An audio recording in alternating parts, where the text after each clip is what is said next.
নমস্কার। আমার ছোট্ট প্রচেষ্টা রং পেন্সিল। জানিস, তোর সঙ্গে আমার প্রথম খেলা, আমার ছেলেবেলা, লুকোচুরি, কুমির ডাঙা, রান্নাবাটির মেলা। মনে পড়ে তোর সঙ্গে প্রথম সকাল ফুল পাড়তে যাওয়া, টিউশনিতে যাওয়ার পথে আম গাছটার ছাওয়া। তোর জন্যই প্রথম আমার ভর দুপুর জাগা, মায়ের চোখ আড়াল করে কুল তেঁতুল মাখা। তোর জন্যই প্রথম অপেক্ষা স্কুলে যাওয়ার তারা, এক বেঞ্চে পাশাপাশি হতাম না কাজ ছাড়া। তুই আমার সব জিনিসের প্রথম অংশীদার, রং পেন্সিল, স্কুলের টিফিন, পুঁতি কানের হার।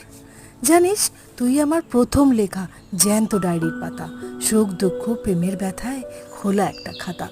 এখন সময় পাল্টেছে, আমরা এখন অনেক বড়, গল্প তো দূরের কথা, খোঁজও নি না কারো। তবু তোর স্মৃতির পাতায় আমার জায়গা রাখিস, আমার কথা মনে পড়লে বন্ধু বলে ডাকিস। এক ছুটিতে চলে যাব, তুই যতই দূরে থাকিস। নমস্কার।